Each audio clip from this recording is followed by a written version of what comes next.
Hey, and welcome back to another episode of the Girl Boss Method podcast, hosted by myself, Ritu. So, this is a question that was submitted by one of the girls in their check-ins recently. The question was, how many workouts a week are most effective in fat loss? And I know that those of you that are listening to this as a podcast today, you may have also wondered this and might have even Googled it as well, because when it comes to things like fat loss and we think about energy balance, energy expenditure, I think quite often as people, as women, you want to know that there has to be some sort of workout out there that's just going to make it happen. Whether that's because you are time poor and maybe even your goal is time poor in itself, that perhaps maybe you've got this fat loss goal to achieve within 5 weeks, let's say, which is a really challenging, very unrealistic, very unsustainable, haphazard in that sense as well, especially if there is no plan before and after that period. Like, yes, we can apply strategies that allow you to drop a certain amount of fat or body weight within a shortened amount of time. That is very doable, but we have to be in the right mindset, and there has to be a plan going into it and coming out of it as well. So it's really important to be coached throughout those phases. But when it comes to how many workouts, you have to remember that fat loss is not about workout frequency. So again, some people may think that they need 5 to 6 intense workouts a week for fat loss. The reality is fat loss is not solely about like a number of workouts, and the key is actually held in daily movement, like creating a calorie deficit, and yes, that overall energy balance. And so sometimes, and I love saying this, but less is actually more. And we'll kind of explain that shortly as well. But when we're thinking about the true driver of fat loss, this is actually a calorie deficit. So obviously fat loss is going to occur when you burn more calories than you consume. And again, this is when we start thinking about the workouts, like how many workouts and how often to be training and stuff. But really, when we think about things simplicity or creating simplicity, we want to achieve this in a sustainable way through daily activity by applying something called NEAT, which is non-exercise activity thermogenesis, balanced nutrition. So again, not excluding food groups. So we are thinking and considering our carbohydrate intake, carbs, so we're not cutting them, fats for hormonal health, and protein, again, for satiety and holding on to that lean muscle tissue, and fiber as well. Fiber is massively important in helping us feel fuller and also helping us go to the loo, etc. And balanced nutrition as well. We're thinking about all those wonderful micronutrients as well. So just thinking that fat loss is just about burning is wrong. And yes, we need consistent, effective workouts. There is no point of working out 5 to 6 times a week, and then the next week you just do 2 or like none. You're just not being consistent. It's not sustainable. And again, are we overshooting or undershooting in terms of that calorie or, that energy expenditure? So when we're talking about the non-exercise activity thermogenesis, this is actually the calories burned through daily activity. So things like you're walking, you're standing, you're cleaning. NEAT can burn more calories than workouts alone, because it's the sum of all the activity that you're doing throughout the day. So even during me sitting down and talking through this slideshow, I am moving my arms. I'm actually burning minuscule amounts of energy here. And so I just want to also touch on this, is that when we start to see very big or large energy deficits created, we naturally start to shut down. We shut down our body, movement and processes and stuff, and less fidgeting happens. And I can tell you this because it's something that I have personally experienced, and I've experienced again with clients as well. And this is, for me, was a time when I was applying quite a large deficit because I had a fitness show to sort of compete in, and things were very different. That was a different goal and a different phase. It's not sustainable for me right now. The last thing that I want to do is get to a point where I am feeling cold, I'm shutting down, I'm sitting down, I'm using less energy. What do you do when you need to preserve energy? Your body starts to, you don't talk so loud. You start to want to sleep maybe a little bit longer. Maybe your sleep's affected because of the way that your hunger is. And maybe also in an effort to preserve energy, you're doing less of the fidgeting. So if you can get away, and your body will always try to find the easy way out. So that's why it's so important that when we're applying this energy deficit, that we are consistent overall through the week. So again, considering Monday to Friday and weekends, looking at calories as a total, are we in a deficit over the course of that week or even that month, believe it or not? Are we in a deficit? When we start applying very large deficits throughout the week and we're eating 1,000 calories, but then at the weekend we're eating 4,000 calories, again, you're going to feel crap some days. You might, again, your body wants to take the easy way out. And then again, you're obviously creating a surplus of some kind. I digress. Simple daily movement. So walking, stairs, house chores, moving around. I am very often working from home, like a lot of you ladies. I'm sat at a desk, I'm doing admin. When I can, I'm getting up, I'm moving away, I'm going downstairs, I'm grabbing a glass of water. So that's another thing that you can do, is you can pocket and plan these sort of bits of movement throughout the day. And I know that especially in the winter, I start to plan some of those walks and stuff, and we will come on to that as well. So when we're thinking about NEAT versus the workout and the calorie burn that you're expending, the workout is only the 1 hour of activity that you are doing. So only the calories that you are burning within that time. Your NEAT is that general overall movement throughout the day. And this obviously is going to amount to burning more calories over time. So if you focus on increasing the overall daily movement, that's going to help you with that long-term fat loss success. Now, I wanted to touch on something called PAL and BMR. Talked about these things before. BMR is your basal metabolic rate. So this is the calculation of energy that your body needs to have to stay alive and to just sit there. So if you were to just to function, just to eat, to breathe, to move, to wee, whatever, right? That is your BMR. Now, when we're thinking about this other thing called PAL, your PAL is your physical activity level. So when I'm calculating your calories, we are looking at how active you are. So for example, I will find your BMR first, then we will apply your PAL, and your PAL will be based on a different level that we multiply by the BMR. So it will be based on things like, is your lifestyle sedentary? Is there little or no activity? Do you have a desk job? Are you somewhat lightly active? Does this involve sort of standing or walking? Maybe you work, in an office where there's a lot of movement, and you're in and out. You're not really sat at a desk. So does that change? Moderately active. This means that your lifestyle means that you're on your feet most of the day. And this is going to be people that, for example, work as street sales or post women or postmen or whatever.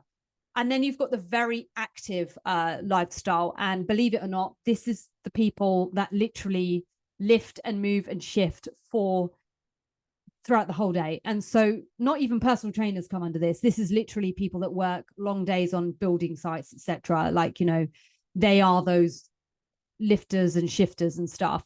And yeah, I would maybe even say, you know, there's some aspect of some of these things. Again, it's going to cross over. You know, do you work in a hospital? Are you walking around? Are you a doctor or a nurse? Are you constantly moving? Would that make you more lightly active or moderately active? So these are lots of different things that we need to question as well in terms of, you know, navigating or understanding what your calorie needs are at maintenance level. So the BMR and the PAL. Then we would be looking at the addition of planned activity. And planned activity is, yes, things like the walking, going out and walking.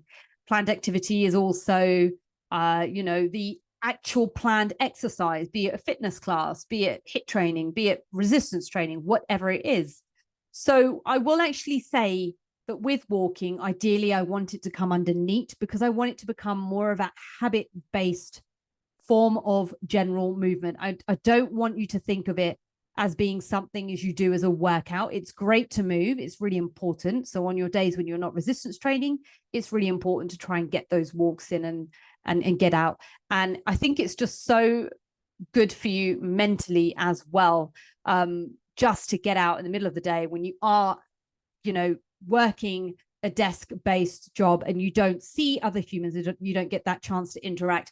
It's really, really important for us to get out and enjoy some sunlight for, you know, daylight, even for that, you know, the vitamin D that so many of us lack naturally. So, right. So easy ways to boost your NEAT. So get out and walk after a meal. So after a meal, quite often, especially if you are somebody that kind of like, you know, you're going through some habit changing and stuff. And, you know, maybe you're a dessert person or a snack person or something like that. And, you know, you kind of like, okay, you've had your dinner and sluggishly you get, you know, straight into the sofa and you just start enjoying a bit of telly or whatever, right? Absolutely fine. We all need to wind down. What I would say to you is maybe after that meal is literally grab your partner, grab your, you know, somebody that you live with, or just even grab a phone call and get outside and walk for 10 minutes. Just go and do a fast-paced walk for 10 minutes after you've eaten. You are going to be adding to that NEAT. You're going to be adding to that daily activity. And everything doesn't have to be planned activity of half an hour or 45 minutes or an hour to be worth it, or, you know, to be valuable. It's really important doing these small things as well. Standing during a phone call or even meetings. So some of you, I know when you've got work meetings and stuff, you might have your cameras off. Get up and stand. Get up and stand, maybe even stretch. I actually had a client I used to coach that had, he was an in-person client, actually, someone I did some Pilates with after he had spinal surgery. And he literally used to do his stretches at his desk. He'd have his screen off and he would do his stretches because he knew that that was the morning rundown. It was his boss speaking, kind of relaying information to everyone. There was always minutes at the end. And he knew that as long as he listened and paid attention, he could get down and get his stretches in, which he was struggling to do other times of the day. So just finding those times where you can multitask. Yeah. Taking the stairs instead of the elevator or, you know, the lift or whatever. Parking your car further from your destination. So even when you're going to the supermarket, park your car at the other end of the supermarket. Park your car further away. Just getting in those extra 100 steps is going to make a difference over time. Now, I just want to clarify and kind of bring you a little bit of a case study, if you like. This is wonderful. Mela had absolutely incredible progress on the Girl Boss method. So she actually dropped. And the reason why I'm showing you this is just to show you that everything isn't about workouts. She dropped 10 kilos with just doing 2 to 3 workouts a week. And I'll tell you that at some weeks, she was literally only managing 2 workouts. But how did she achieve that 10 kilo drop?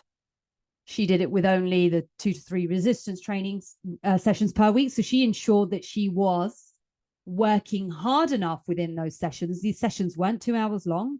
They were 45 minutes to an hour, but she was applying the laws of progressive overload. If you have not watched that video, please send me a message, ask me to find it for you, tell you where it is, but you need to watch that video to understand how to apply it. Now, then we also use 10 minutes of HIIT training using a cross trainer. You can also do this with a bike. You can do this, again, using a couple of like circuit-based exercises. HIIT is a great way of creating energy expenditure in a very short amount of time. We don't want to do masses of HIIT because we don't want to like suddenly start adding in extra stress to the body, increasing cortisol or anything like that. We want to try and, down regulate the sort of stress hormones and stuff, and really work alongside with our body holistically. We can apply these things. And again, this is going to also help with that hunger as well. When you start working incredibly hard, it's not sustainable. And especially with cardio as well, it can start to really ramp up your appetite, especially when you are working in a deficit. So consistently walking 10,000 steps a day. That's what she did. Yeah. Now, that secret wasn't working out every day, but it was combining smart workouts with daily activity and a calorie deficit. So Mela looks absolutely incredible. And I just really wanted to kind of like highlight there for you as well. Okay.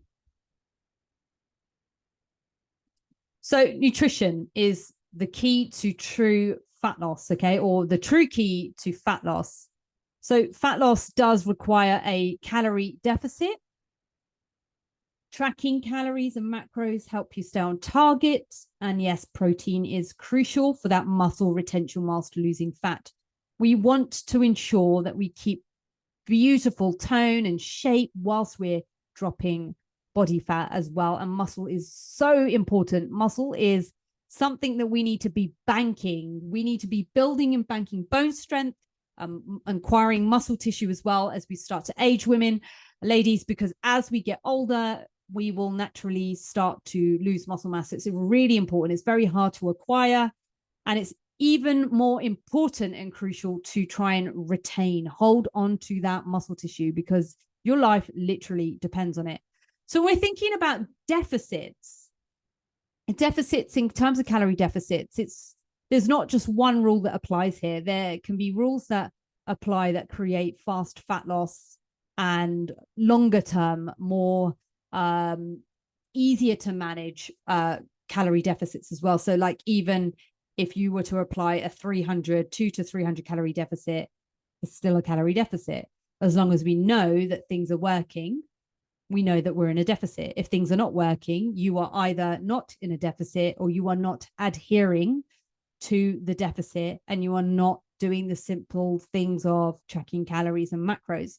We know that stuff does take practice. It takes planning. It takes mindset. It takes focus, but it also, you have to think about this, at what expense is this on your life? So again, when we're thinking, about creating that deficit, can we do it in a way, in a strategic manner that allows you to still live life? Because I think it's so important for us to enjoy, things like, birthdays and meals and social events, etc. I think it's really, really important. But again, making sure that we are adhering where possible. Okay. And we deviation is allowed and it's okay. But again, we know that we can just get back into things and crack on with it. And we will talk about this as well in further down the line as well. But I think I'll probably do a training on, I've got a training on calorie banking, but maybe even applying maintenance. I think, my brain is really thinking about lots of different ways to present this, but we'll have some more wonderful topics and trainings on like energy balance and expenditure and possible things like refeeds, etc. Okay. Workout frequency. It's all about the quality. It's not the quantity. I know you'll hear me often say that things are a numbers game, but we want to think about volume. Okay. Think of that name, that word, You want to focus on that progressive overload in your workouts. You want to make sure that you're actually working hard enough. If you are on a leg press and you are sitting there leg pressing, having a conversation with your best mate, you are not working hard enough. Similarly, you don't want to absolutely obliterate yourself to the point where you cannot walk for days, because that is not realistic, and it's not beneficial. If I'm honest, you don't want to get to the point where your body is spending more time healing than it is actually responding to stimulus and healing and recovering and getting stronger. We don't want to create damage. We want to be sustainable in this. So just make sure that you're actually working hard enough. Again, aim for those 3 to 4 workouts a week with intensity. So this is not just frequency. For those of you that do work out at home, granted, this can be harder because, again, even when you've got pockets of time as well, this can be harder. So if your training sessions, you've only got half an hour to spare.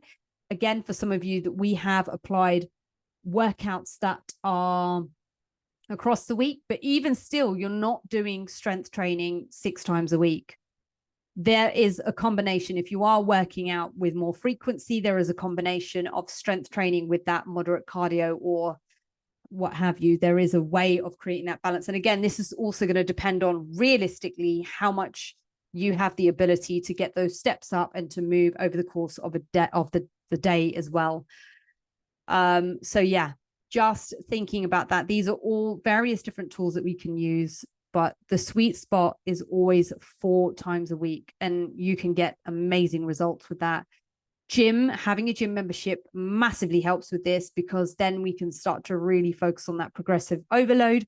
When you are limited to working out at home only, again, you've only got the weights that you have. And I will always say this, when life allows you to, get a gym membership, because honestly, you can make so much progress from that. Home workouts are great. They're great to kind of like help with deload. They're great to kind of help keep things sustainable. They also help the fact that you're actually moving, and yes, you can provide or apply some progressive overload.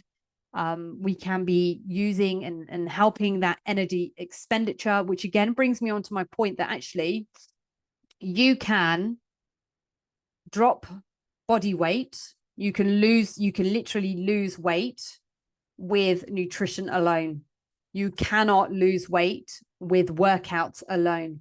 So just let that sort of, resonate with you, or just like sit in for a moment, that if you were only given nutrition as a tool and a means to drop body fat, drop body weight, it would happen. If you were only given workouts, it would not happen. Energy intake massively is so important, and again, it needs to be at a rate that is sustainable, and yeah, we apply that deficit. So what is progressive overload? Yes, you are going to go and watch the video if you haven't done already, but just to summarize, it's gradually increasing the weight, the reps, or the intensity. It's going to help us build muscle, burn the fat, and boost our metabolism. Retaining muscle whilst in a calorie deficit is going to give us that toned look that we are all after. And you also want to remember that strength training does triumph excessive cardio. Strength training is going to build and maintain the muscle. It's going to help increase your resting metabolism. It's going to support fat loss long term. Cardio supports your heart health, allows for calorie burn within the session, but do not rely on it solely. It is a tool. So again, cardio boosts energy expenditure, supports your overall fitness. Moderate cardio 2 to 3 times a week is really good for your heart health. Our walks can be part of this, believe it or not. So if you're, again, also our nice little bits of like HIIT training that we apply as well, whether we're applying that on separate days in the week, or for some of you, you're doing it at the end of your strength training, really good to help with that heart health as well. And yeah, it's an addition to strength training, but it's not the focus. So I don't want us out here being cardio only bunnies. We want to try and, yes, as we get older, and it's going to be so good for us as we become peri, as we become menopausal and the rest of it, we maintain and build and focus on that lean muscle mass. Okay, staying active over the winter. Gloomy. I can't believe I'm saying winter. It's actually still technically summer, but it feels very much autumn vibes, especially out here in the UK.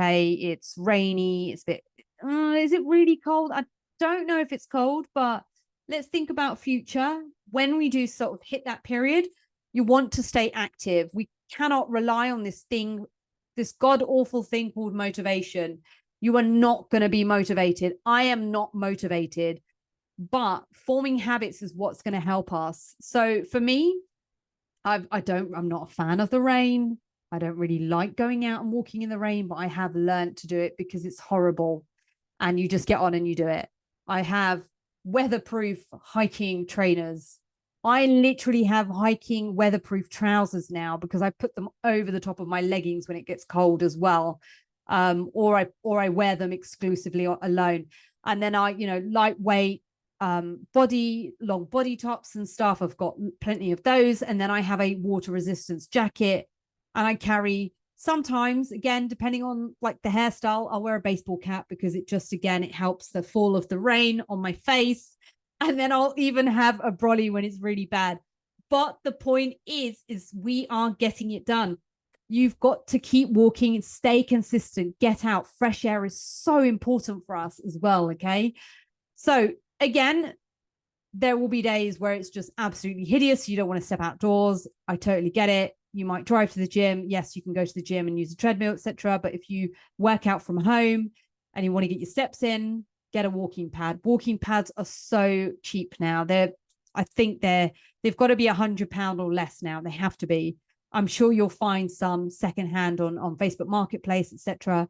But yes, I would say it's a really good investment to get a walking pad just to get your steps in, so when it's cold and rainy. And one of the things that I love doing, especially if you are somebody that does need to respond to messages quite often, maybe even like creating content, etc., you're on your phone at a nice, good, moderate pace. You can use your phone without holding onto anything. Use your hands. I do treadmill admin. Me and my partner, it sounds bonkers. It probably looks bonkers, but in the winter, when we're like, we haven't got our steps in, let's go to the gym.